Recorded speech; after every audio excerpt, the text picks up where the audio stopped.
தமிழ் நண்பர்கள் அனைவருக்கும் வணக்கம். அக்னிச்சிறகு சேனல் சார்பாக இந்த வீடியோவுக்கு உங்களை அன்புடன் வரவேற்பது நான் உங்க கௌசி. கெட்டிமேளம் சீரியலுடைய இன்னைக்கு எபிசோடுக்கான ரிவ்யூ என்ன அப்படின்றத பார்க்கலாம். அதுக்கு முன்னாடி இது வரைக்கும் சேனலை நீங்கள் சப்ஸ்கிரைப் பண்ணலைன்னா பண்ணிக்கிறீங்க. கூடவே இருக்க பெல் ஐக்கானையும் கிளிக் பண்ணிக்கிறீங்க. வாங்க வீடியோக்குள்ளே போகலாம். எபிசோடை பொறுத்த வரைக்கும் ஜெகன் மோனிகா ரெண்டு பேரும் துளசியோடைய ஃபேமிலியை மிரட்டிகிட்டு இருக்காங்க. அப்போது கரெக்டாக வெற்றியும் தீபாவும் வீட்டுக்கு வர ரெண்டு பேரும் சைலண்ட் ஆகுறாங்க.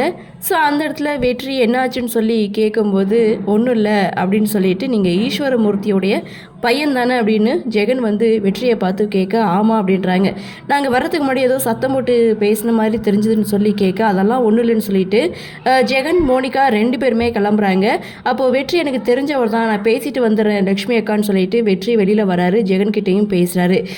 இந்த குடும்பம் எனக்கு உரிமையான குடும்பம், இந்த குடும்பத்துக்கிட்ட ஏதாவது பிரச்சனைனா அவ்வளோதான் அப்படின்னு வெற்றி ஜெகனை பான் பண்ண அதெல்லாம் ஒன்றும் இல்லை, சும்மா தான் பேசிகிட்டு இருந்தோன்னு சொல்லிட்டு ஜெகன் மோனிகா ரெண்டு பேரும் அங்கேருந்து கிளம்புறாங்க. வெற்றி ஜெகன் இவங்க ரெண்டு பேரும் பேசிகிட்டு இருக்கதை மோனிகா நோட் பண்ணிட்டு தான் இருக்காங்க. ஸோ இன்னொரு பக்கம் ரேவதி கையில் அடிபட்டிருக்கு. ஸோ அதனால் அவங்களால வேலை பார்க்க முடியலை. ஒட்டுமொத்த வேலையையும் இங்கே முருகன் தான் இழுத்து போட்டு செய்துட்ருக்காங்க. ரேவதியுடைய கடையையும் பார்த்துக்கிறாரு, அதே சமயம் தான் வேலை பார்க்குற கடையையும் பார்த்துக்கிறாரு. ஸோ இன்னொரு பக்கம் துளசியுடைய அப்பாவை கூப்பிட்டு மேனேஜர் வந்து இன்னும் 2 மாதத்தில் நீங்கள் இந்த வேலையை விட்டு போகணும், விஆர்எஸ் வாங்கணும், ஸோ இதுக்கடையில் நீங்கள் அட்வான்ஸ்லாம் வாங்காதீங்கன்னு அவரை கூப்பிட்டு சொல்ல இந்த விஷயத்தை எப்படி வீட்டில் நம்ம சொல்ல போகிறோம் அப்படின்னு சொல்லிட்டு தயங்கிக்கிட்டே சிவராமன் வீட்டுக்கு வராரு. இன்னொரு பக்கம் அஞ்சலி ரொம்ப போர் அடிக்குது அப்படின்னு சொல்லி மகேஷ் கிட்டே பேச வராங்க.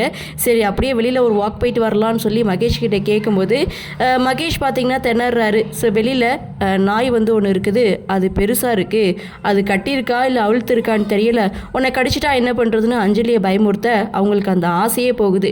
இன்னொரு பக்கம் கவினோட குடிப்பழக்கத்தை நிறுத்துறதுக்காக அம்மா ஒரு மருந்தை பாலில் மிக்ஸ் பண்ணி கவினுக்கு கொடுக்குறாங்க. கவினும் அந்த பாலை வந்து குடிக்கிறாரு.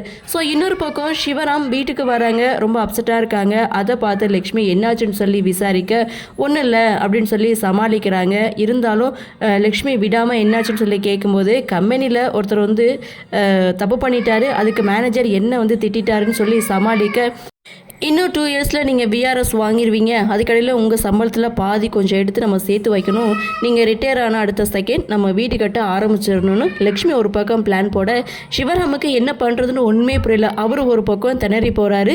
இருந்தாலும் இந்த விஷயத்த லக்ஷ்மி கிட்ட சொல்லலை அப்படின்றதான். ஸோ இன்னொரு பக்கம் இங்கே தியா துளசி ரெண்டு பேரும் ரொம்ப சந்தோஷமாக பேசி சிரிச்சிட்டு இருக்காங்க. அந்த சமயம் வெற்றி துளசிக்கு கால் பண்ணுறாங்க.